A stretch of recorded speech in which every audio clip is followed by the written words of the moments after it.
Hello friends, again today here we are going to discuss certain topics in our course of Com 1 of Engineering Thermodynamics. Okay, now what I am doing is, we know very well already we have discussed certain topics in basics of thermodynamics. Now we are going to continue with what we have done in the previous video, right?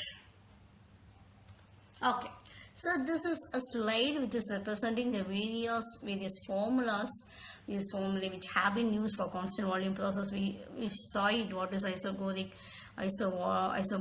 constant temperature process, hyperbolic, right, and adiabatic and polytropic process. So these are the formulas. You can say change in internal energy will be 0 for your constant temperature process, since it is, we know that there will be no change in temperature, so the change in internal energy will be 0. It will be, so what happens in the case of adiabatic process, it will be mcv into T2 minus T1, right? Your temperatures will be there, and you can see this constant temperature process, what happens is the change in enthalpy and change in internal energy will be equal to 0, right?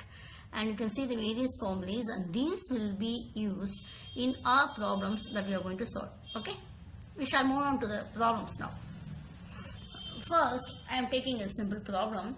So what I am doing is, I am having a gas. I'll first read out and then I will explain it. Okay, a gas whose original pressure, volume and temperature were 140 kilonewton per meter square, 0.1 meter cube and 25 degrees centigrade respectively, is compressed such that its new pressure is 700 kilonewton per meter square and its new temperature is 60 degrees Celsius. So determine the new volume of the gas. See, first I will give you a small hint. You will have to read the problem again and again, right? And then you will have to write the given data with the units.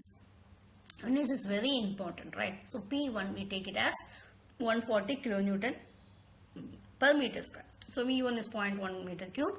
T1 it has been given in Celsius, so we'll have to convert in terms of Kelvin. So I am adding 273.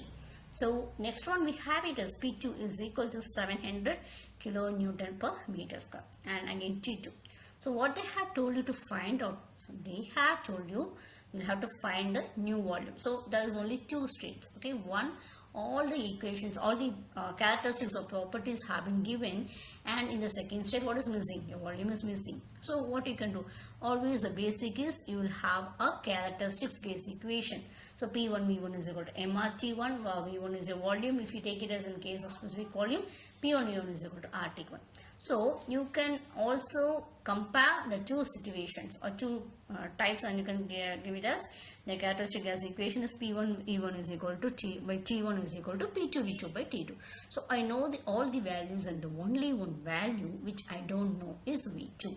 So now I am just substituting the values, and now I am finding out the value of V2. Okay, so value V2 we have it as 0.0223 meter cube. Okay, so this is the first simple equation what I have solved. Next one, just a minute. Okay, so what I'm doing is I'm having a gas cylinder. We have it as a volume is having as 30 liters, and what it is, there's a pressure which has given us 80 Newton per centimeter square. You can see that it is in centimeter square, and temperature 30 degrees Celsius. So find out the weight of the gas if the volume of the gas constant of a particular gas is 270 joules per kilogram Kelvin.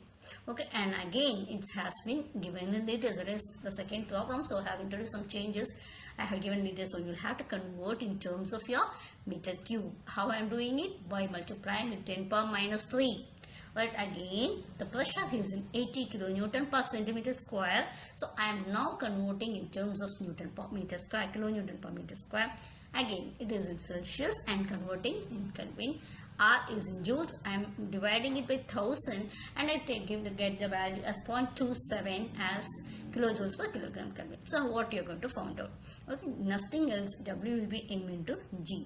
Okay, that is what we are going, but we don't know the value of mass. So how we are going to find out is using a gas equation. We have it as PV is equal to MRT. From substituting the values, I get the value of M. Okay, that's 0.2934 kg. Now I am substituting W is equal to mg. I am getting the answer. Next we'll have a small problem, and with this we'll end this one. The initial volume of 0.18 kg of a certain gas, 0.18 kg mass is given, and another one is 0.15 meter cube, volume is given, temperature is 15 degrees Celsius, temperature is being given, and a pressure of 100 kilo. Everything is being given. Okay, so I am noting it M, V1, V1, P2.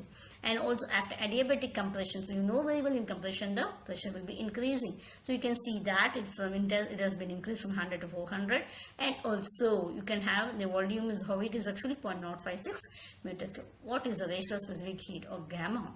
And also we'll have to find out the ratio of internal energy. So what I do is gamma I have to find out. So we know very well R is equal to Cp by Cv. So now I am finding out first the value of R. Always you can use this characteristic gas equation, P1 is equal to MRT1. Okay, so we know the equations from the previous videos. You would have seen that we have this formulas, right? From this formula I am taking as P1 P2 is equal to V2 by V1 raised to gamma.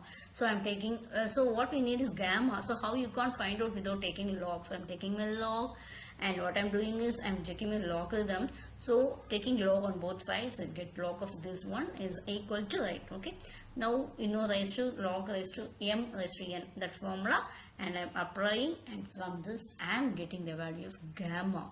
Okay, so the gamma we know it is a value of adiabatic index. Okay, after that again I am going to the formula W is equal to P1 V1 minus P2 V2 by gamma minus 1, which is the formula for in the case of your this is an adiabatic process, and I am getting my value of W as minus 18.24 kilojoules.